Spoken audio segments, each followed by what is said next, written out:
Graça e paz, queridos. Estamos aqui no Monte da Oração, lugar onde o Senhor ordena a sua bênção para todos sempre.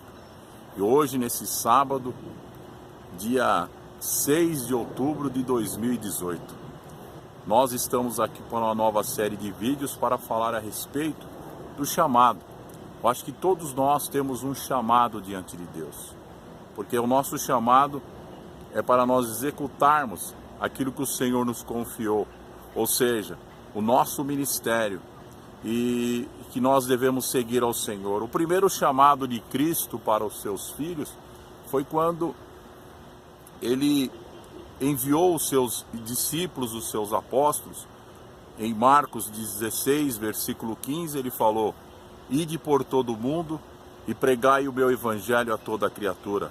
Quem crê e for batizado será salvo, porém quem não crê será condenado. E estes sinais seguirão aos que creem: em meu nome expulsarão os demônios e falarão novas línguas. E se beberem alguma coisa mortífera, não fará dano algum. E colocarão as mãos sobre os enfermos e eles serão curados." Veja este envio de Cristo através de um chamado, porque jamais ele enviar alguém sem antes chamá-lo, porque todos aqueles que estavam diante dele tiveram um chamado. Por exemplo, Pedro, Tiago e João eram pescadores de peixes, homens comuns, homens indoutos que viviam da pesca. Mas um dia em que eles não esperavam, quem chega até eles? O Senhor dos senhores, aquele que os escolheu para uma grande obra. Por isso que Jesus falou no capítulo 15 do livro de João, quando ele fala sobre a árvore, que o Pai é o agricultor, né? E nós somos as varas, e todo aquele que não dá fruto é cortado e lançado fora. Mas Jesus falou: "Não foi vós que me escolhestes, mas eu vos escolhi." Então a escolha que Jesus teve referente àqueles homens, Pedro, Tiago e João, naquele dia, eles estavam num dia comum de pescaria. Porém, eles estavam numa noite difícil, porque o mar não estava para peixe. E eles lançaram a rede a noite inteira e não apanharam nada. Mas de repente chega o Senhor Jesus e disse: "Vamos ao largo novamente." Então alguém disse: "Senhor, nós pescamos a noite inteira e não pegamos peixe algum." Mas ele mesmo, Pedro, disse: "Mas firmado na tua palavra, eu vou lançar a rede." E eles saíram ao largo novamente, e quando lançaram a rede, Jesus falou: "Lançai a rede do lado direito do barco." E quando eles lançaram a rede e puxaram, ela estava repleta de peixes, que as redes pareciam que iam se romper.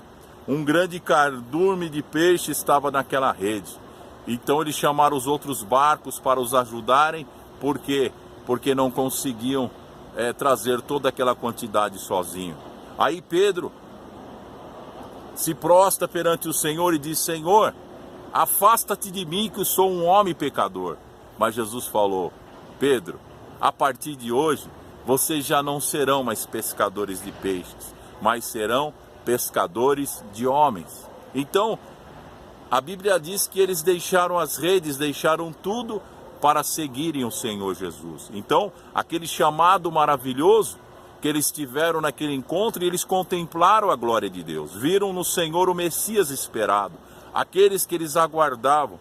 E Jesus então curava, libertava, os ensinava e mostrava a glória de Deus. Tanto é que esses três homens tiveram uma experiência maravilhosa quando eles subiram no Monte da Transfiguração, e ali Jesus começou a brilhar como o sol diante deles, e eles viram de repente uma nuvem que o encobriu, e viram dois personagens bíblicos, Moisés e Elias, que conversavam com eles sobre a sua morte.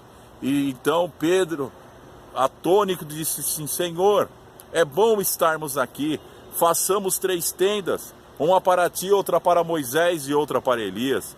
Não sabendo o que dizia, porque a glória que estava ali eles não entendiam naquele momento, mas tiveram esta grande experiência. E logo em seguida Jesus nos envia para pregar o evangelho a toda criatura. Então o chamado do homem tem que valer mais do que a sua própria vida. Você tem um chamado, eu tenho um chamado. Vamos colocá-lo em prática, porque o Senhor Jesus foi quem nos chamou. Receba no teu espírito. Amém.